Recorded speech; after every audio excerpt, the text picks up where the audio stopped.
Hey there, and welcome to the Coffee and Technology Podcast. We're grateful that you've chosen our podcast today. In this special episode, we speak to Patrik Rolf, the founder and CEO of April Coffee Roastery, to discuss his new book, From Nerd to Professional, A Coffee Journey by Patrik Rolf. Along with that, he'll discuss his perspective of tech and coffee and how tech has shaped his journey in coffee. You can support Patrik's journey in publishing his book by visiting his Kickstarter, From Nerd to Professional, A Coffee Journey by Patrik Rolf. Enjoy. Top of the morning to you, Norbert. How are you, man? Good morning. Excellent. Good morning. Yeah, it's a fantastic day, and I'm very excited about our guest today. Cool. With that, Patrik Rolf, welcome to the podcast. It's super exciting to have you, man. How are you? Thank you very much. I'm super excited to be on it as well. It's been quite some time that I've been on a podcast. We had our own podcast a few years back, but okay. And then COVID made everything difficult, right? So it's kind of cool to be out there again, actually talking to the community. Which is important, right? Yeah. No, I actually heard the podcast. It's Coffee with April, right? Yeah, That's exactly. what it was. Yeah. I heard the one with Sasha, and that was really interesting. Oh, cool. Yeah. You guys had him on as well, right? Yeah, we did Right. a few episodes ago, and really interesting guy. But about you, I mean, I'd love if our guests could just hear a little bit about who is Patrik, who you are, and also how you started April Coffee Roasters. We'd love to hear more about it. Oh, for sure. Long story, but trying to keep it a little bit short, right? So, who am I? Well, Patrik Rolf, live in Copenhagen currently, from Sweden originally. That's where I had my first kind of coffee job. I've been in the coffee industry now for 10 years in all shapes and forms. I started doing dishes in a coffee shop, as I think a lot of people did in the industry, and then kind of graduated from that. And that was back in Gothenburg at a, for me, very important company called Damateo, one of the kind of first roasters in Scandinavia to really kind of adapt a lighter roast for a more kind of modern version of coffee. So I spent quite a lot of time there. Did a classic kind of apprenticeship in a roastery. You pack coffee and you clean the machine for 6 months, and then you're allowed to maybe press on some stuff on the machine. Definitely not touch Cropster. That's way later. And did that for quite some time, and then kind of felt, as a lot of people do, you want to move forward. So I ended up in Berlin, roasted for a company there for a few years, wanted a bit more international understanding, really. Like, you realize when you're starting coffee that the coffee industry is kind of a big thing, right? And Gothenburg, where I'm from, it's not a very big city, not a very international city as well. So I kind of needed to get out. And Berlin is, the opposite of Gothenburg, very diverse, very, intense, a bunch of coffee. Spent a few years there, started to compete in just about everything I could compete in coffee-wise. It's been super important for me always. And then after a few years there, I wanted to start my own company. You get to a point where in a coffee roastery, because so many of the coffee roasteries are kind of small businesses, you get to a point where you kind of reach the top level, or you can't really do much new things because you have an owner above you that do those things, basically, right? So I realized that the only way to kind of express what I wanted to do in coffee was to start my own company. So then it was, where should I start my own company? And I, for some reason, decided to start a company in a country I never lived in, didn't know anyone. I didn't really have any connections into. Copenhagen is close to Gothenburg in Sweden, of course, right? But it's also not the same. I learned that the hard way. Banks doesn't like you. There's a lot of, people that question why on earth you moved to any country to start a company.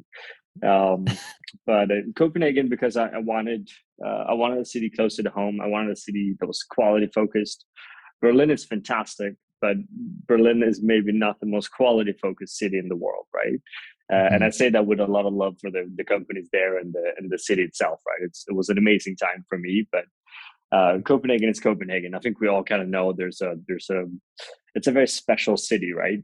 Food and beverage culture is quite amazing, and I felt that if your ambition were to try to create one of the best roasteries in the world, not by any means saying that we are, I'm just saying that I'm trying to make one, then it's probably a good thing to be in a place where you have the best restaurants, you have the best wine bars, and you have an audience of people that are kind of interested in quality.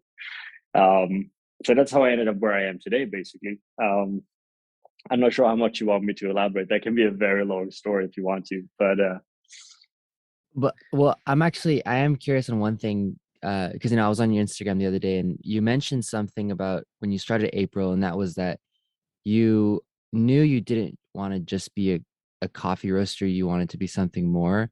Can you elaborate a little bit on that? Like, how is April more than just a coffee roastery to you? Like what makes April so unique and different, I guess, and so widely recognized? I mean, a good question, right? And I think that's always, you always have two sides of that. You have, what have April done to get to that point versus what have, the kind people that support your brand from the other side done to kind of do that, right? Because you kind of need two parts, right? It's not enough that a company does certain things unless you have an audience that reacts positively to that, right? It kind of helps you down the path. I think for us, it was more like that whole kind of metaphor and the idea of which is a question I've asked myself many times is, I knew starting April that the world didn't need another coffee roastery. I mean, let's be very honest about that fact. Cropster might do because it's good business, but the world we need doesn't. more, And they're clearly coming, right? Everyone is starting to roast coffee, which is great. But I think if you you have to look at it from a perspective of business wise. Is there a real incentive for you to be there? Like, I mean, in traditional business terms, you have to fulfill a function, right? So when Cropster started, for example,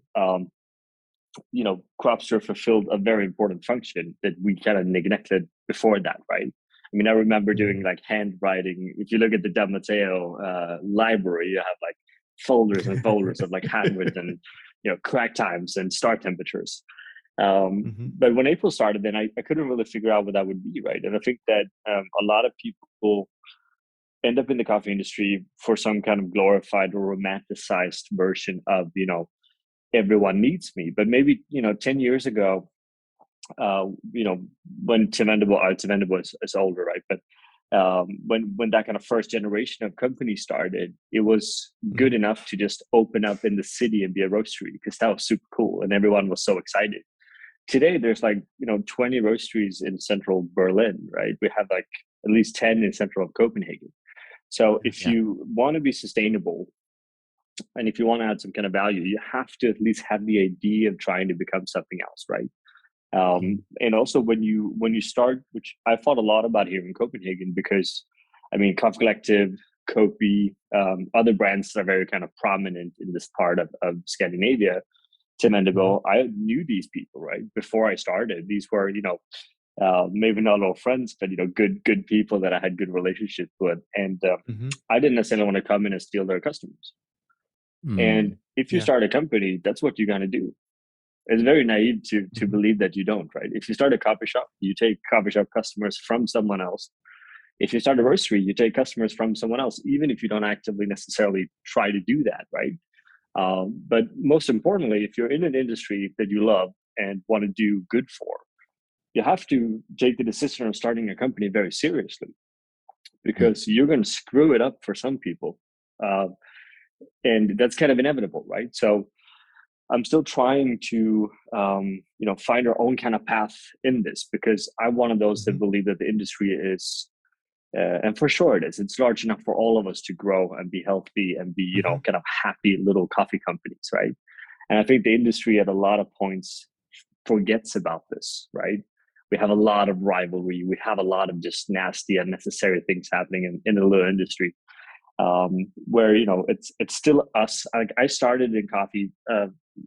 Or at least partially because it was a story about the small companies versus these big commercial companies, right? And I think that's still very true today. But I think somewhere along the line, maybe people forgot about that, and now it's kind of small versus small. And I think that's a really interesting one, right? And I'm kind of trying to find again a different path for April so that it's less us against the tiny ones.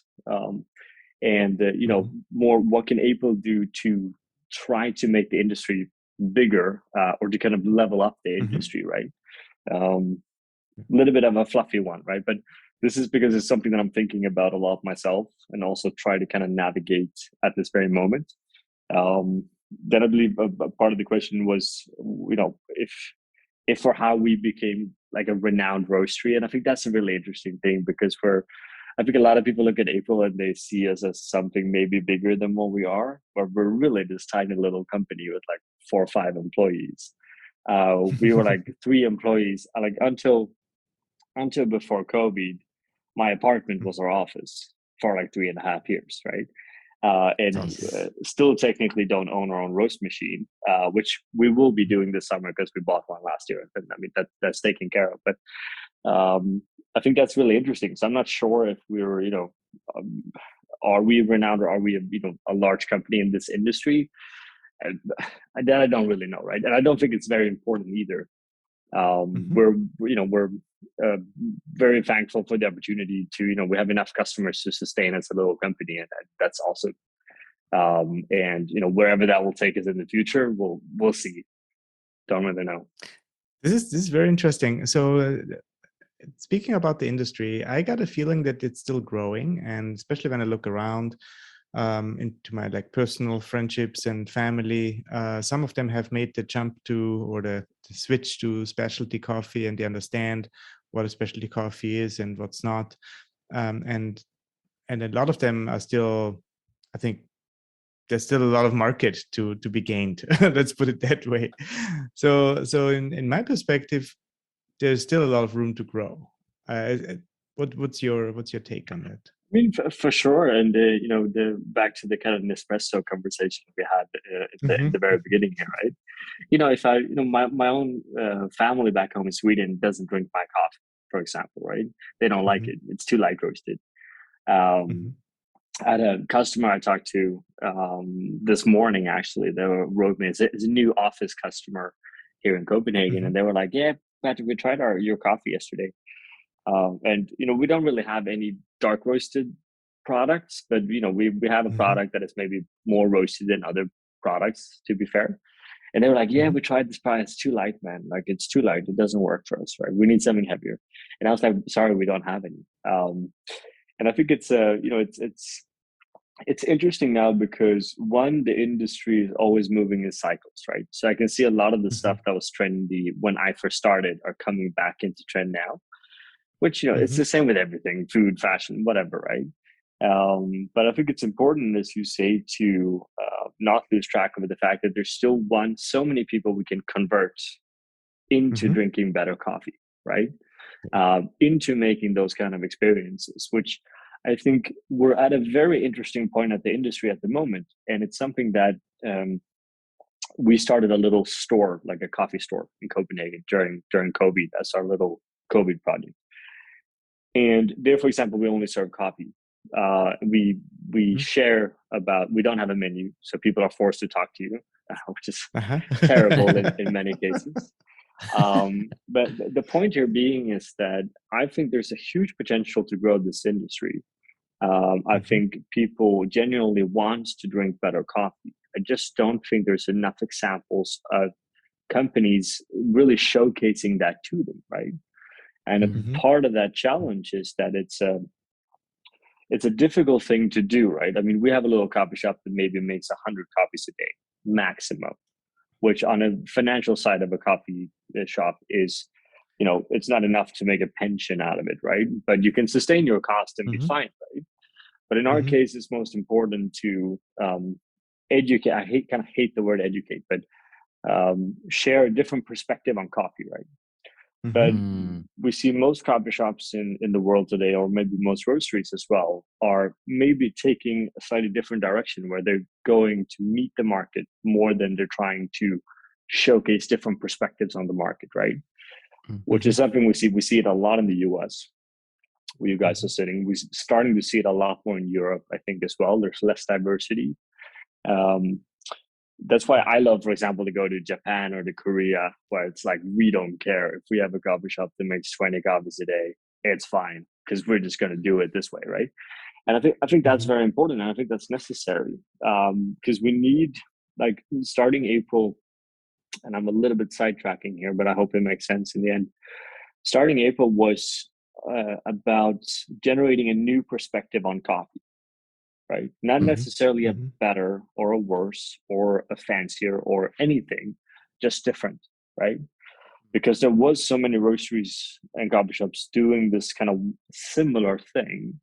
I mean, they all do it great, but to be fair, coffee experience is quite generic everywhere we go, right? Websites, roasting profiles, green coffee, a lot of things, right? And I'm kind of trying to step away from that. I think we have to stay away from that if we want to grow the market, right? But that's also why we, for example, as I said, we do coffee capsules, right? Nespresso capsules, which most people frown upon. But if more people did that, we could stop kind of fighting over small coffee shop customers, right? Then you don't have 30 roasteries calling this one coffee shop saying, "Buy my coffee this week." Then you can kind of, okay, we're fine. Let's let other people do that, and we focus on this thing, or filter drip packs or books, or whatever product you make, right? Because there's a lot more you can do, and I think the more kind of creative you get there, the more possibility everyone can actually be growing, right? Because if we're all starting to, or if we're all trying to sell, house espresso roasts to the same coffee shop, some will fail doing that because there isn't that many coffee shops. And we need a little bit more of a sustainable twist on it, I think. Very interesting. You were already leading towards that a little bit because we are really excited and interested to hear more about the book. That's the big thing coming. Can you talk a little bit about it? Yeah, it's a little bit of a funny one. I mean, it's a little bit of cliche. I talked to, so I've had this like writing coach or like I'm self-publishing, but we had this publisher that was basically coaching me through the process, right? Because I'm not a writer, or I guess now I am, but at least when I started this project, I wasn't. So I needed help, right? I needed to understand if what I did was good or bad. And they also said that, well, it's so funny. It's like you and everyone else that wants to write a book during COVID. Because apparently it's been this massive just rush to, I guess people had time, right? And people had an opportunity to reflect. For me, it was very much about, like, I've been in this industry for 10 years. When I started in coffee, I decided that when I was 35 years old, I would leave coffee. That was like the game plan.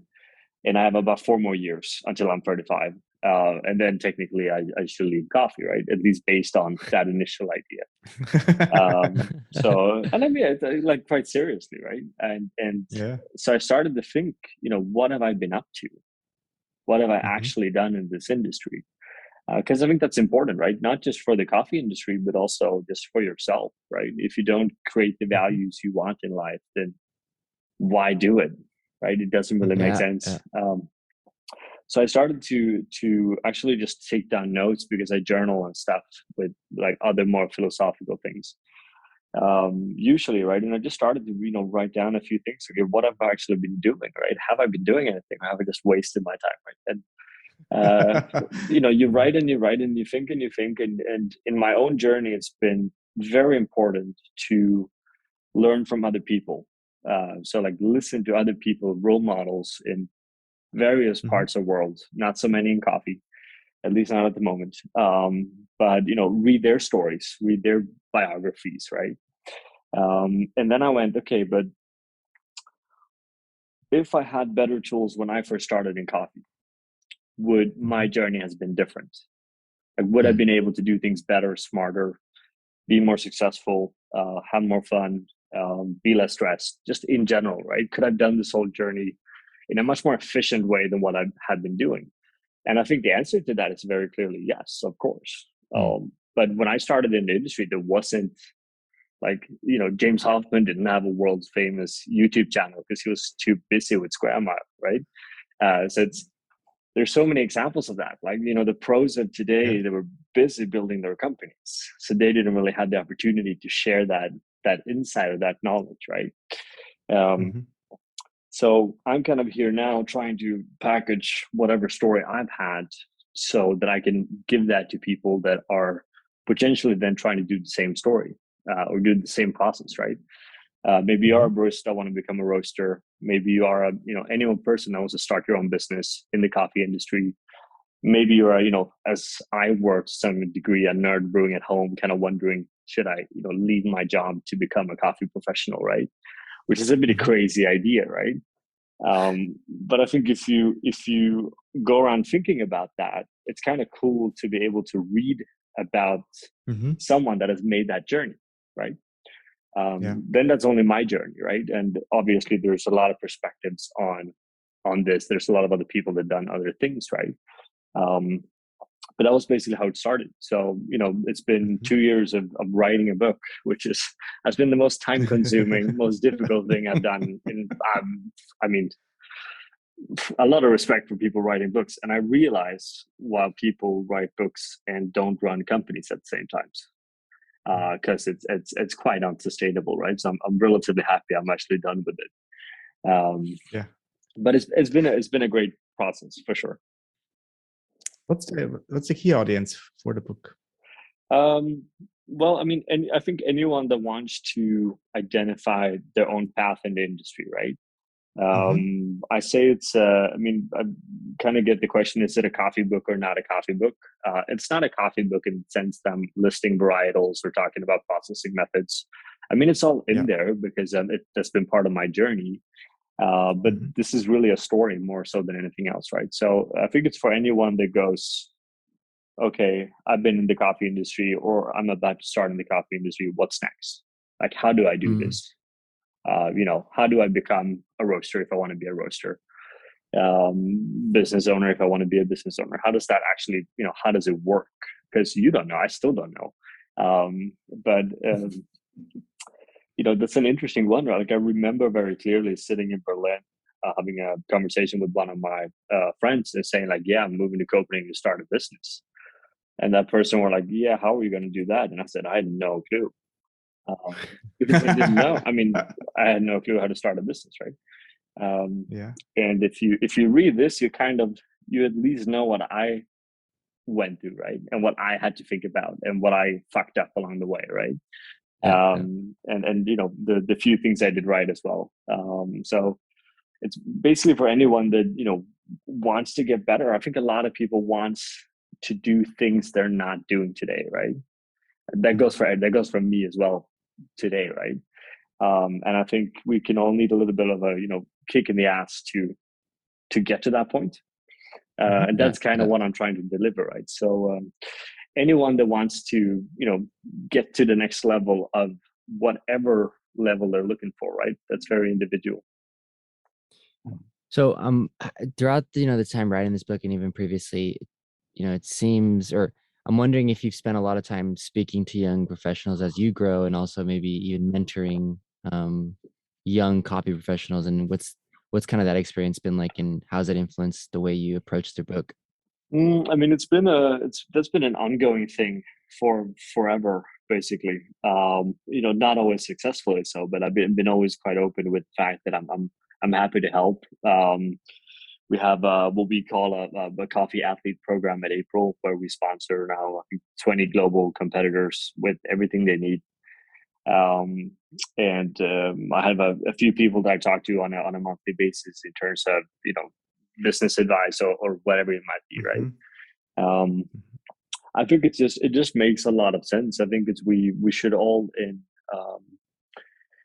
give back to some degree, right? So if you're in an industry where that industry allows you to do what you want to do, then it should be very much in your own interest to try to give back to that, right? And I think it's for me, it's important because I think teaching, then, if you want to call it that, well, it kind of is a form of teaching. It's an important part, right? I'm a big believer in this kind of old martial art idea that in order to improve, you need someone that is better than you, that can show you where to go. You need someone that is as good as you are, so you can compete with that person. And you need someone that isn't as good as you are, that you can teach. And if you're in that constellation, you're going to be able to go wherever you want to go. And for me, starting a company, for example, that was very much just to be able to put myself in that situation continuously, because that's quite difficult to be or do in a company. because you're not in charge of who's employed in that company, right? But if you start your own company, you kind of are, to some degree at least. So then you can regulate that a little bit better, right? And I think that's important, right? So it's for sure a selfish element of it as well, because I believe teaching others or sharing with others makes me better, right? So it's not all just, you're a nice person that spends all this time with other people. I mean, I like to think I'm a nice person, but it's there's definitely a factor of that, right? Where I learn a lot by trying to teach something to others, because it's a perspective, right? I say one thing and they listen to it and they go, oh, you mean like this? And then I go, no, I don't, but that version is better than what I thought it was. So let's do it like that, right? I think it's a very giving kind of situation, and a little bit terrifying as well. I mean, especially writing a book, right? Because some people will not like this book. Some people will not like how I'm writing. Some people won't like my story. People have opinion. The second you start a YouTube channel, you realize people have a lot of opinions on a lot of things, right? Which is fine, but I think that's a part of the process as well.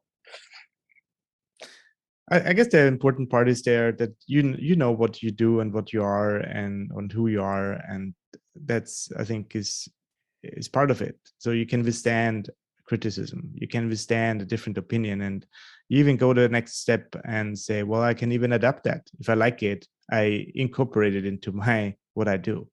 And on the teaching, I really like what you just said. It's very true. Once you start teaching in whatever sense that is, or mentoring or showing something, how things are done, you are questioned. Like, do I really know this? Do I really know all the steps?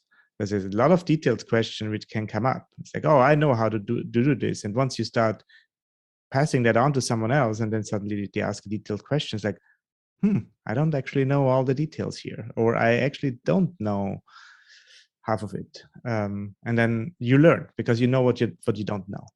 And without teaching, that's sometimes not that apparent. Definitely, I think all the way, right, and that's why I've always been gravitating to competitions. I don't. The thing, a lot of people think that I don't get nervous when I compete, or I don't get. I'm a fucking wreck for like days and weeks before. It's being on a stage waiting for a result. I mean, that's a terrible thing. I hate that. But it's such a rewarding thing, right? Because competing, it's interesting because someone will sit there and they will tell you, I don't like your coffee, and this is why I don't like your coffee, right? Or I like your coffee, and this is why I like your coffee. I think that's such an interesting dynamic, right? It's kind of the best of that kind of world where, one, you're able to teach others, but you also get these really sharp critique, right? So as you said, right, like we learn a lot from the people that don't like what you do, right? Then I think maybe not for me personally, but I know in the coffee industry that we're what we're lacking in the industry is the ability to sit down, have a conversation with people we don't agree with, and still get something out of that conversation, right? Which is why I studied philosophy, and I'm very into that's kind of my hobby now, if anything, right? Since I started to work with coffee. And the main lesson there is the fact that they have this opportunity and skill set to have a conversation with people that are just completely clashing, but they can sit like we do now and have a conversation about it, and then take something with that and kind of do something with it. Whereas in the coffee industry, I feel sometimes we're a little bit more, I'm right, you're wrong, go home. I don't want, I'm not going to change my mind. So it's a balance there, right? But I think that's also, it's part of the book, right? Because the thing is, if more people shared their perspective in a nice democratic way, then there would be more perspective to choose from, right? And everyone would realize that, okay, maybe not everyone does this the same way. Maybe there is other ways to roast than 20% development and steady declining red rices, or who knew? Maybe there is other ways to process green coffee, or brew coffee. Maybe blooming isn't a thing. It's all of these kind of questions, which I think people don't. They just start and they just take everything for granted, right? And then we have very loud voices in the industry that are very specific in their opinions. And I think people forget that they're allowed to have their own opinions, right? They don't have to follow these rules that some people set up. That's also why I like doing this book, because this book will shake that up a little bit, right? And I think that's interesting. I don't think that's what the industry maybe needs at this point as well. This is mind blowing and super fascinating to me, and very challenging, actually, what you just said, right? In a time where we live in extremes, where we live in there's a lot of polarization on anything, and also historically people like it, they like clear rules, like this is a do and this is a don't, and you can go back to the middle ages and even before. And now you come and say, oh, you think for yourself, A, and B, you talk to people you don't necessarily like, or you don't necessarily agree with. That's a huge challenge, and already. Yeah, and no, for sure. At the same time, I think it's the key for change. So always, right? Always, if you can find people you completely disagree with, that at the same time you can have a civilized conversation with, that's perfect. Try to have as many of those as possible in your life, because that is where you're going to grow, right? If you just talk with people that agree with you all the time, that's not going to give you anything, right? You're going to wake up one day and realize that everyone else is way ahead of you, because you are so stuck in your own little bubble, right? So I think that's absolute key, right? And I mean, you can translate that in so many ways in the coffee industry, right? But it comes down to the fact that coffee is a subjective thing, right? So just because you like coffee to be, let's say, roasted or brewed in a certain way, doesn't necessarily mean that other people do it, right? Like, I hate these new kind of super funky green coffees. I think they're terrible. The different versions, there's good anaerobic as well, but different versions of that are infused or weird and strange. I think that's strange, and it's not for me, and it's not for April. But I love having conversation about it, because innovation is the next step. I taste all of it because it's super interesting, right? Doesn't mean I like it. April won't touch it, but it's interesting, and it's a part of the community, right? It's part of the industry. And I taste Robusta every year, and now it's even coming back to trend again, right? Which I think that's an interesting one, right? That's a good example, right? Clearly, people are not so focused on maybe making coffee taste better. They're a little bit more focused on getting a product that sells better, which is also fine, right? In the world of democracy, but. I mean, it's important to challenge, right? And I mean, Jesus, the coffee industry is, when I started in the coffee industry, there was barely nothing. I mean, Cropster just started when I started, I want to say. I think maybe, right? We became more popular. We really started 15 years ago. It's 15 years ago. Oh, Jesus, yeah. But 10 years ago, it was like where we were more loud. Before that, we were way more in the like origin space and NGO space, and exactly, right. Because I remember meeting some of you guys in the World of Coffee in Austria in the end. Yeah, like way that back. Was wild. That was really then it was really like the beginning, right? And I think that Matteo at the time didn't even have Cropster. Cropster was one of the things that I was really advocating for, and they didn't get it until the day I left, which made me so pissed. But today they have, but that was like a valid reason for me to leave the company. I was like, you're not roasting with Cropster, and we need to keep up with what's happening. Seriously. So that was one of the criteria on when I found a new roaster. Was like, we need a roasting software. It has to be good, right? Because I don't understand what I'm doing with all of these papers. A true story, like, honestly. That's I think awesome. A lot of people felt that back in the days. Enjoying this episode of the Coffee and Technology podcast? This podcast would not be possible without the support of Cropster. Whether it's tracking harvest yields, roastery and inventory management, or simply tracking brew recipes, Cropster Origin, Cropster Roast, and Cropster Cafe can help you streamline your workflows and help you operate more efficiently. And with that, I mean, we kind of moved into the technology space. Like, well, we talked about it that Cropster about 10 years ago came into roasteries. Before that was a little bit different what we did. What has changed, and what are the exciting technologies you see right now? What's missing? I mean, that's a good question, right? I mean, I think it's uh, I mean, the most relevant development I feel, or I've felt for a long time, but hasn't really come into action until quite recently, is that people actually talk about in between protocols when they roast, which Uh-huh. that's been Yeah. such a massive thing always. And it's like, why aren't we talking about this? It's Uh-huh. hugely important, right? You have to think Yeah. about what is the roast before, what are the end temperatures there, what Mhm. is the development like, how is the second half of that roast performing, what are the batch sizes and so on, right? And how is that affecting next roast and what you're doing in between? I think that's Mhm. probably maybe this thing, like one of the most important new technologies in all Mhm. roasting, right? Because I think it makes a lot of sense. Um, Obviously, understand. I mean, there's still a lot of challenges in the sense that there's so much in terms of heat transfer we can't actually measure.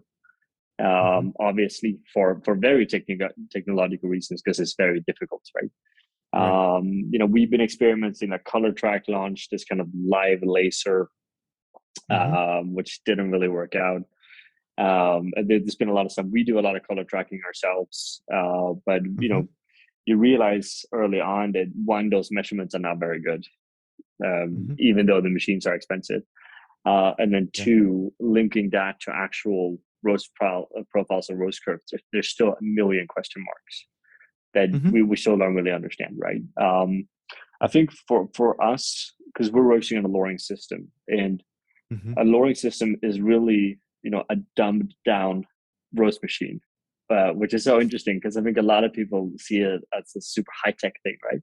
But it's really the simplest version, right? You don't have a moving drum, you don't have Mhm. any airflow to regulate, you don't have any drum speeds to regulate. Um, it's really super easy. You know exactly what amount of energy that comes in. Mhm. So I think the amount of probes and measurements we're doing is sufficient at the moment. I would still love to know the temperature of the drum throughout the roast day. So not the beam probe, but the actual material of the drum. I'm not sure if you guys have a solution to that.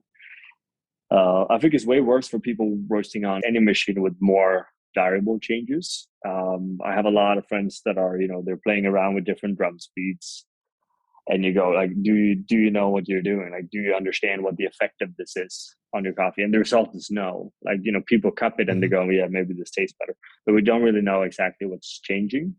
I'm Mhm. a big believer in trying to get to a point where we can again diversify our roasting a lot more.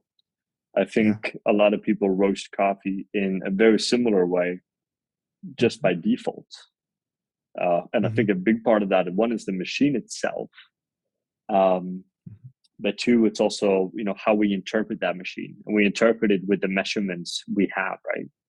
Mhm. And I think that's a very, very big challenge, right? But then it's also to, I actually haven't started using it yet, but Cropster launched this more kind of bar focused brewing Mhm. That's right. Yeah. Cropster protocol, Cafe. right? Mhm. Mhm. Which makes a lot of sense, because I think one thing that I've always been advocating is the fact that you need to understand that it fits, it's all connected, right? As in, Yeah. when I competed in the World Brewers Cup, I brought in a Mhm. Ikawa with Cropster, Mhm. roasted it 6 hours backstage, and then I did Oh a man. certain grinding protocol, I did a certain brewing protocol, and then Mhm. there's a lot of people that gone, Patrick, can you just share that profile with me? Which I have been doing, and people roast and they go, "Oh, it tastes really bad. Why does it taste so bad?" And I'm like, "Yeah, because it's specifically designed for this coffee. Mhm. Like, this Mm. coffee doesn't taste good any other way. Like, this coffee was a Yeah. bitch to work with. Like, Yeah. Yeah. we Yeah. only got something out of this because we did something completely different from what we normally do, right? We basically Yeah. threw everything we know about roasting out the window and went, Mm. okay, how do we make something specific for that coffee? So I want Mhm. to be able to be more specific. That's really like the Mm. key thing.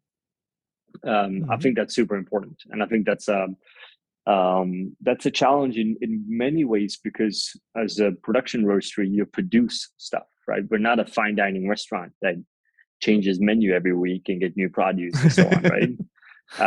You have, let's say an average lot size at April is maybe 300 kilos. We Mhm. roast on a little 15-kilo machine, or then deal with that. And Mhm. there is quite little flexibility in that. So I would, I'm still looking for a way to, especially now with color measurements, moisture measurements, density measurements, you want to be able to tie it all together in a way that it makes sense. Right now, April is measuring so many different variables, and it still doesn't make sense. Probably because we're not smart enough to understand what it is we're looking at.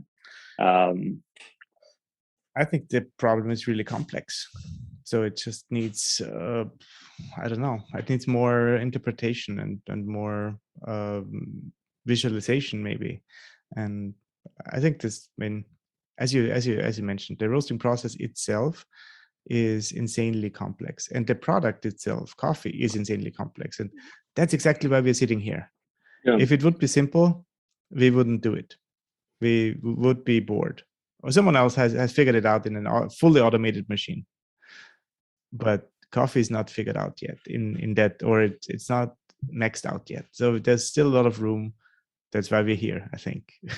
No, for sure not. And I think there's a lot of, we're starting to get to a point where we have more measurements on the kind of roasted side, right?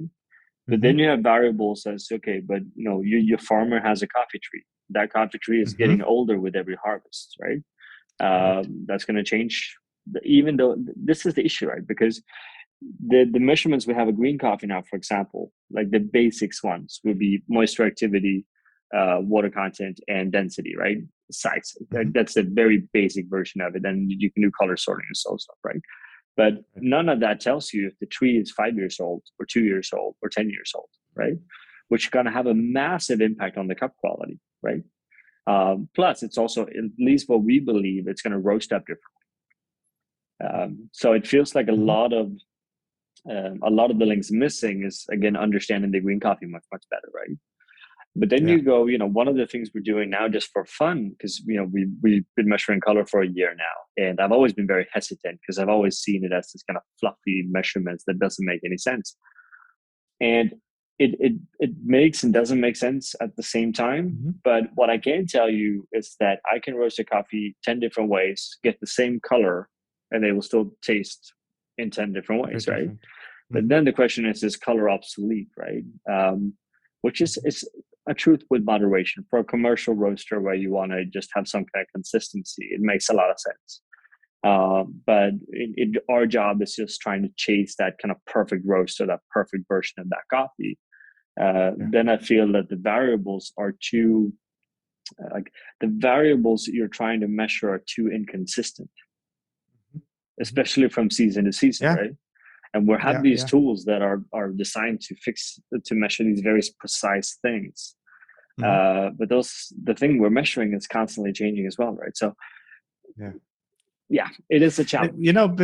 Before Cropster, I worked in research, and we did a lot of that like initial scoping kind of work where we went out and asked 100 questions and then really tried to figure out what are the 20 most important, or what are the 20 factors or 20 variables which really gave us this driving information for decisions. And then we could scale it and basically say, well, toss the 80 questions or toss the 80 variables and just focus on the 20.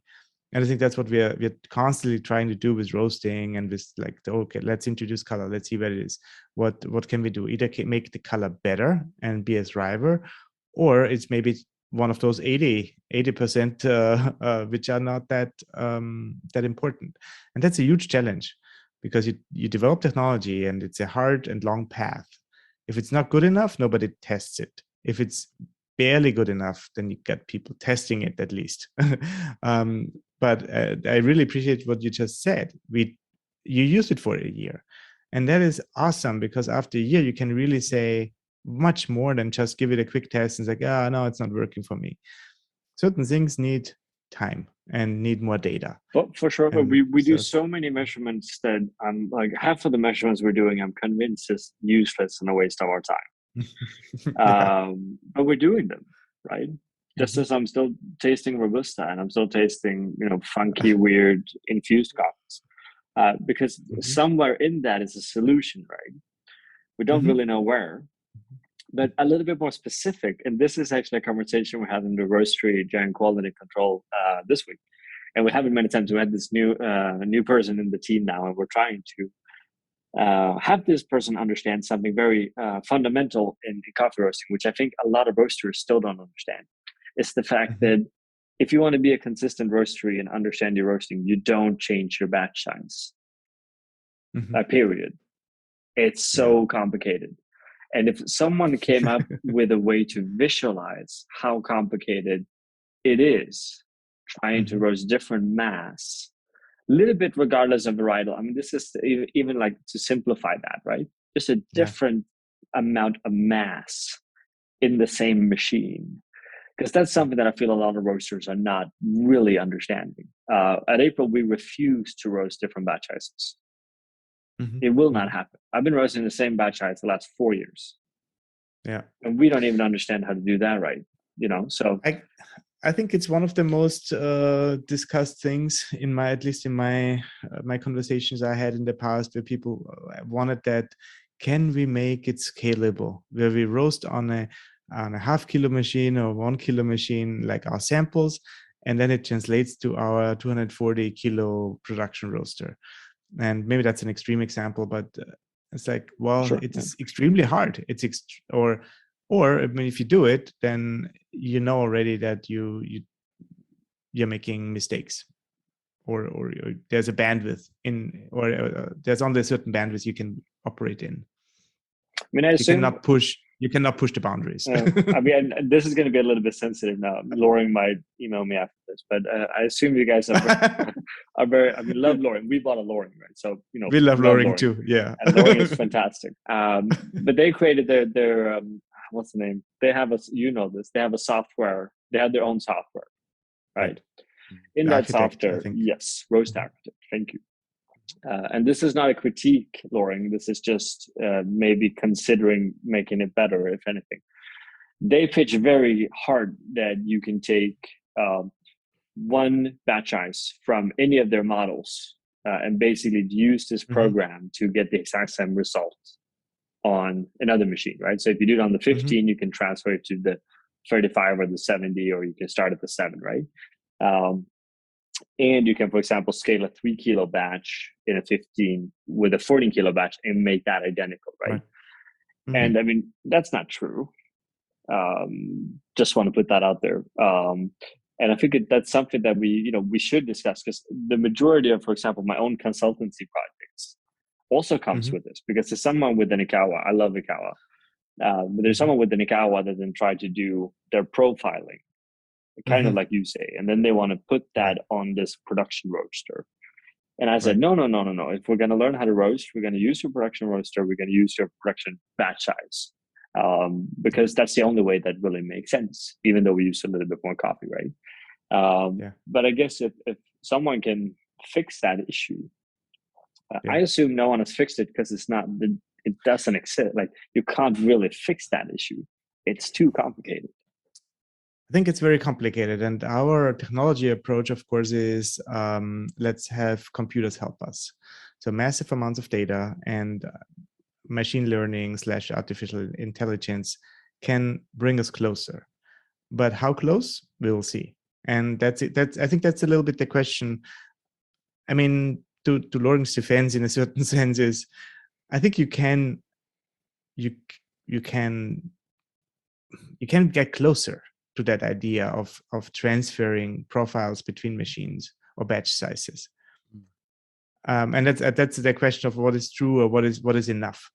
Right? For some people, that might be enough, and it might be better than what they had before, but it's not. And for you, it's not enough. It's like, no, and April is very clear on that. Like, well, we do 15 kilo, and that's what we do, because we want to keep you want to keep your quality extremely consistent. And others are just fine with a more blurry consistency, maybe a more blurry quality. And so that's preference, or that's conscious decisions or unconscious decisions. Who knows? But so we back from like our technology point of view. Well, we believe in data, of course, and we want to learn from the data as much as we can. And we know there's algorithms, and we know we have 6 data scientists on staff, right? And we're not a big company, but it's just one very important part of us. And they're not doing full-time data science all day long with like, they also program our backends and they program some interfaces and stuff. But it always have that in mind. It's like, what's the power of the data? What can we give back to our customers? And we will see. I mean, honestly, we have some successes, some for small parts, like the roast assist, and more to come. Is there any work being done? Kind of what like, because I'm having this topic with actually two of our partner producers at the moment, and just trying to get to a point where we can track the change in green coffee more specifically from season to season. Because again, what we sure there's some very expensive lab options where you can get some interesting numbers from. The one, we can't afford it. Two, the producer can't afford it. And three, we don't know what to do with the numbers anyway, right? But there's certain things, as for example, lack of rain, too much rain. I mean, with certain variables that we know have an impact, right? But then, for example, the aging of the tree has a massive impact, micronutrients, stuff like that, right? But we haven't really found a system where that is, plotted or tracked or measured in any kind of way, right? So obviously you have your farmers' experience and expertise, which we respect and rely heavily on, right? But we would like to find a way where we can link that more specifically to our roasting then, right? So for example, we work with a producer for 10 years. Maybe we work with a lot from his trees when they're, let's say, 5, 6, 7 years old. Then he cuts them down, let them come back to life, and then we start working with them again. And we want to kind of see the differences there, right? Because we can taste it, but we can't really put our finger on it, right? Well, that's the Cropster age-long question. That's why that's really when we started. We worked with farmers to make their lives better and to help them to understand a little bit more about their production units and quality impact. But 15 years ago, I mean, I started 20 years ago in coffee. There was not a lot of information, and it's still it kind of hurts me, but I'm also realistic enough to know there's still not enough information. So we still have a long way to go, where farmers start to track certain information, so we can season after season after season compare. What you just said was that, like, coffee trees, it makes total sense. It's just, it is on no coffee information sheet I have seen that information transferred to the roaster, the age of the trees. It is definitely in like a farm management module. So we have that information, like what type of trees, what varieties, how are they planted, rowing distance, sowing distance, all kinds of like pruning, anything you could imagine, basically fertilization practices. Well, the question is, for a lot of farmers, is it worth it? So if they track all that information, it takes time, it costs money, and also even if the the labor prices or the labor is cheaper at our origin countries, it's still the most the biggest expense to produce coffee, and so they don't want to do labor which is not absolutely necessary for their trade. And that kind of links back to this big question: is like, what is a good coffee price? What do I have to pay the farmer to do all that work and potentially also all that extra work? And that discussion is definitely out there. And I stop rambling here because there's so much going on. I mean, that's a big topic in itself. I mean, at April, it's a very easy answer. We pay whatever the farmer wants us to pay. That's kind of how we roll, right? But of course, I mean, that's the challenge. It's the same challenge where, a lot of the QC work we do at April, you can never translate that into financial gain. Never. Like, we don't have to roast better coffee in order to make more money. that's just the reality of it. We probably have to roast worse coffee in order to make more money. Yeah. To be honest, right? So it's a very Yeah. interesting, portion. But that's also, it would be interesting to hear what Cropster is, or what Cropster is kind of thinking about that from a future perspective. Because one of the more interesting things that we're trying to be a part of April, and maybe one of the more challenging things, is segmentizing specialty coffee. Mm-hmm. Because specialty coffee, there's parts of specialty coffee, roastery and coffee shops, green coffee today that is way better than other parts. Mm-hmm. Just to keep it simple. Let's not mention any names. But I think that's becoming very, very clear, right? But then when you have let's say a product like Cropster, you have development cost. You obviously want to have the most amount of users possible, right? You want to fix the challenges that are the most kind of recent or active challenges for the most amount of users, right? It's a classic kind of app structure, right? But then at the same time, we have roasteries that maybe like April that wants to, go out and do crazy shit before other people have realized that might be interesting, right? Will there be anything for us more specifically for that? Right? Yeah, I think there's always something for you, and because we are very much aligned, I think, in that sense of we want to push together with the industry, and you are part of the industry. We recognize that, of course, and we recognize others who are like always on that edge, and it's not always easy to produce software, especially a platform for edge cases, right? But those edge cases sometimes like gravitate towards the center, and then you have something already for everybody, which is just starting to become a thing. And we also, I mean, again, I think you're humble man in terms of you know what you can do and what you cannot do, and that's the same with Cropster. We would like to think that we can influence an industry, but sometimes we can and sometimes we cannot, right? You always need the industry also to follow, because we cannot sustain a feature or function which only one customer uses. But at the same time, we do have those features and functions sometimes for 5 years, and we try really, really hard to sustain them. And it's not always about money. And it is a lot of times it's not about money. It's about how can we do the right things? How can we do things better? That keeps us interested. That keeps us in the game. And of course, the calculations and the economy needs to add up at the end of the day so that we can survive and be sustainable. That is exactly the main reason why Cropster became not an NGO, but a for-profit company. So we can have a long-term game and support everybody in the long term, and not just let's do a project, let's help everybody, and then let's move on to something else. But it's a challenge. So I think you got it very, very clear and very right. And ambient sensor is there, which is a smaller project there's a lot of potential to track, humidity and temperatures and barometric pressures. We do use those things on the farm level. Hopefully more people take it up, so it becomes a product. Also from not the coffee space, and that's what's so cool. We can look at other industries. It's like, how do you measure this in the automotive industry, and maybe can this be applied to coffee?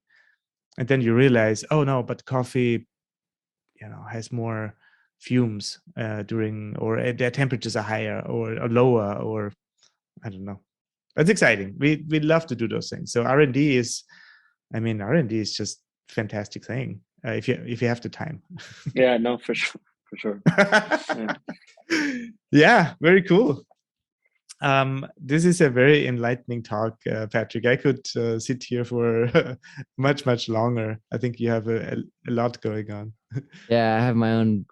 I just keep coming up with more and more questions. I feel like if I start to ask them, we're gonna go on even longer. So fair enough. I won't. But it was, fascinating. So fascinating to listen to you just kind of share your knowledge, and it was great. I really appreciate it. Thank you so you much guys for having me. It's super nice, and it's also nice to talk to the industry again. We hope you enjoyed this episode of the Coffee and Technology Podcast. To learn more about Cropster, subscribe to this podcast and follow us on social media.